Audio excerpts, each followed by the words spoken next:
Edmund Emil Kemper no es un nombre cualquiera en la criminología moderna, sino más bien un perfil muy específico. Su historia se convirtió en una de las más aterradoras y estudiadas en el siglo XIX. Lo inquietante en Kemper no es la brutalidad de sus crímenes, sino más bien la dualidad que tenía después de hacerlos. Y también a la hora de conversar con los oficiales de la policía, con las personas, parecía un hombre muy tranquilo y muy normal. Un hombre con coeficiente intelectual más alto que el promedio, amable y superior, y además de todo, gigante, porque medía 2,6 metros.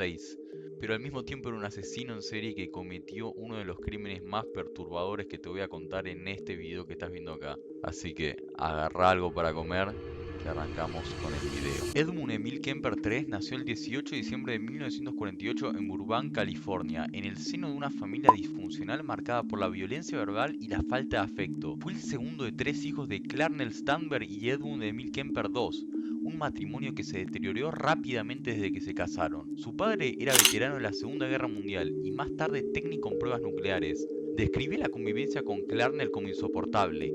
Años después, confesó que prefería pasar tiempo trabajando cerca de explosiones antes que soportar la constante hostilidad de su esposa. Esto ya nos da un montón de qué hablar de qué se estaba tratando en esta familia, de lo que estaban formando, el clima tenso y tóxico que había. La infancia de Edmund estuvo dominada por una relación tormentosa con su madre. Clarnell era una mujer alcohólica, abusiva y humillante que constantemente lo menospreciaba, lo llamaba monstruo y lo culpaba de todos sus fracasos. Nunca le brindó afecto y lo obligaba a dormir en el sótano en medio de ratas y oscuridad, convencida de que él podía hacerle daño a sus hermanas. Con apenas 10 años comenzó a jugar a rituales macabros, decapitaba las muñecas de sus hermanas y enterraba sus cabezas en el jardín, como si fueran trofeos. Más tarde practicó con animales, llegando a enterrar vivos algunos o decapitar gatos. Estos comportamientos no eran simples juegos, sino las primeras manifestaciones de un patrón de violencia creciente que nadie supo detener. Pese a todo, Edmund destacaba en la escuela por su inteligencia y su coeficiente intelectual.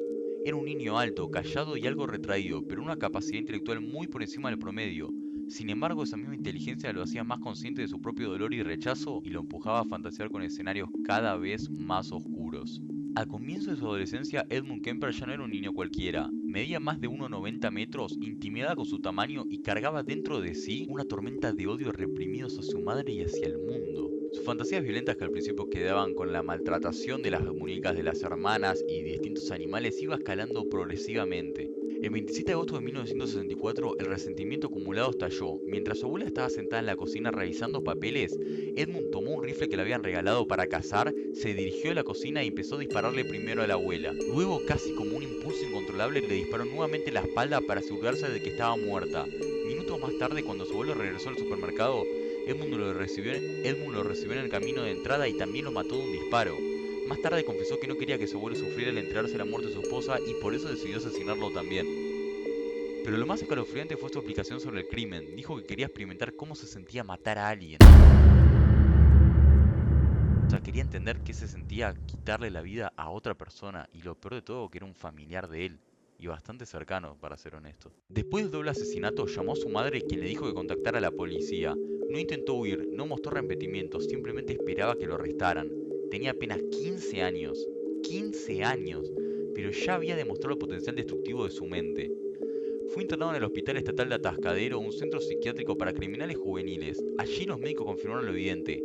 Padecía una inteligencia superior al promedio, coeficiente intelectual alcanzaba los 145 puntos, pero también mostraba tendencias psicopáticas y una incapacidad para controlar sus impulsos violentos. Lo sorprendente fue que pese a este diagnóstico, después de apenas 5 años, en 1969, Edmund fue liberado bajo custodia de su propia madre. Recordemos que la madre era una forra.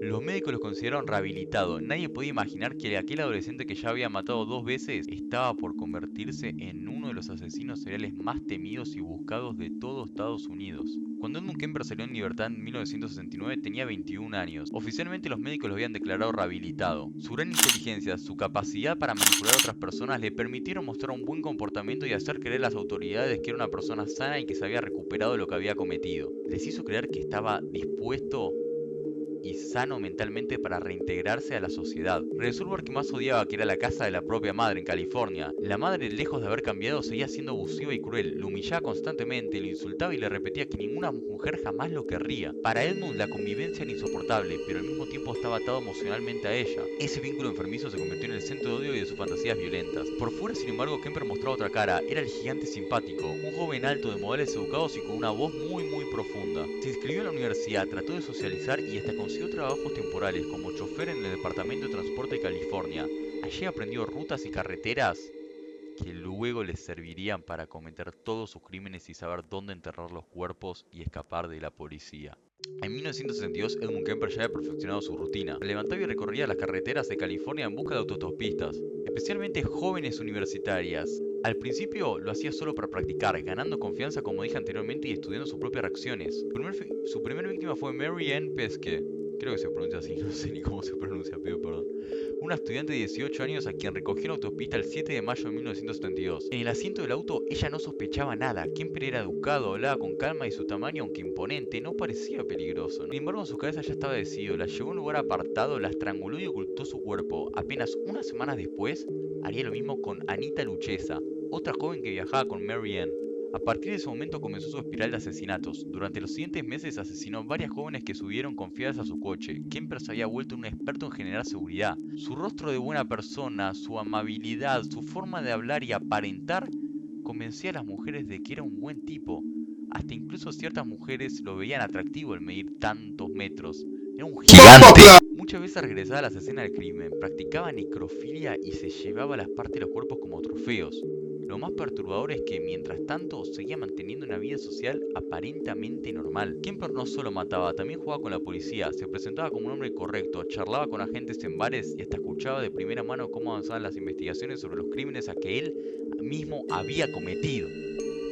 Nadie sospechaba de él, era como el gigante simpático, el gigante tierno, bueno, el chofer que ayudaba a las chicas y el vecino amable que saludaba con una sonrisa.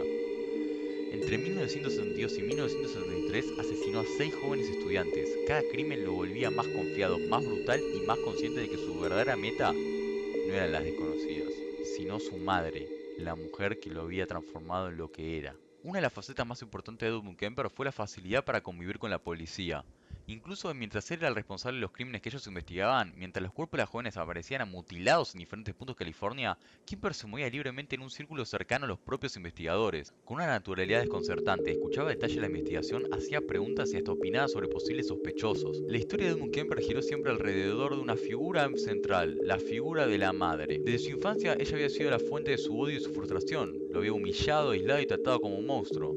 Para Kemper, como dije yo, todas las mujeres que asesinó eran en cierto modo un sustituto de la mamá. Sentía que estaba cometiendo eso hacia la madre. La noche del 20 de abril de 1973, Kemper finalmente llevó a cabo lo que había fantaseado durante años. Clarnell estaba en casa, en su habitación leyendo un libro. Edmund entró y comenzaron a discutir. La pelea, como tantas otras veces, estuvo cargada de insultos y desprecio hacia él. Pero esta vez, en lugar de callar y acumular rabia, Kemper actuó. Esperó que su madre se durmiera y entonces la golpeó brutalmente en la cabeza con un martillo. Después la estranguló hasta asegurarse de que estaba muerta. Tras matar a su madre, Edmund también asesinó a sus mejores amigas cercanas porque iban a preguntar, che, ¿qué onda? ¿Qué pasa con mi mejor amiga que me hablaba todos los días por teléfono y ahora no me llama más, no la veo más? Pero sin embargo, después de este crimen de asesinar a las mejores amigas de la madre, Kemper sintió que su misión había terminado. Todo lo que había hecho antes había sido un camino hacia ese momento.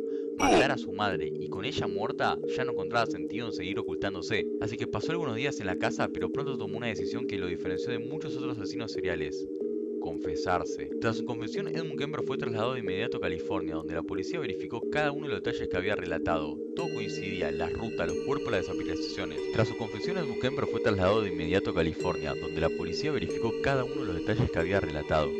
No había dudas de que Big Ed, el gigante amable que muchos consideraban inofensivo, era en realidad el responsable de la ola de asesinatos que había aterrorizado a California durante más de un año. El juicio comenzó en octubre de 1973 y captó la atención nacional. La prensa no tardó en bautizarlo como el asesino de las colegialas, destacando el contraste entre su apariencia tranquila y la brutalidad de sus crímenes. El tribunal escuchó testimonios perturbadores, como que recogía a las víctimas con amabilidad, cómo las asesinaba con frialdad y cómo practicaba necrofilia con los cuerpos de las propias víctimas que él mataba. Su calma al narrar los hechos helaba la sangre de los presentes en la sala, no mostraba arrepentimientos ni emoción. Hablaba como si estuviera contando un hecho cotidiano, tipo, che, me levanté, me hice un café y después me fui a laburar. Increíble. argumentando que sus crímenes eran producto de una enfermedad mental grave. Sin embargo, los psiquiatras que lo valoraron determinaron que, aunque tenía rasgos psicopáticos, era plenamente consciente de lo que hacía y de las consecuencias de sus actos. En conclusión, me gustaría saber qué piensan ustedes de este caso. La verdad que para mí es uno de los casos más lindos. Bueno, suena raro, ¿no? Que diga lindos, pues estoy hablando de un asesino serial, pero a mí me interesa mucho esto. Y es algo que a mí me recopa hacer, lo hago por pasión, me chupo un huevo. Y nada, me vuelve loco, la verdad. Pero este caso de este asesino serial es increíble porque si uno se pone a ver las entrevistas que voy a estar dejando acá, obviamente, y al final del video para que puedan ver la calma que tiene a la hora de hablar y contar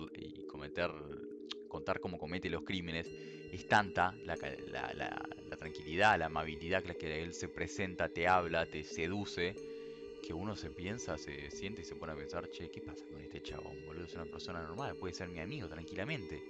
Pero no, era un asesino de mujeres. Si el video te gustó, déjame en los comentarios una crítica constructiva, ayúdame con algo, se agradece y a seguir metiéndole muchachos, sigan sus sueños. Nos vemos y observen la entrevista y la amabilidad de Edmund Kemper.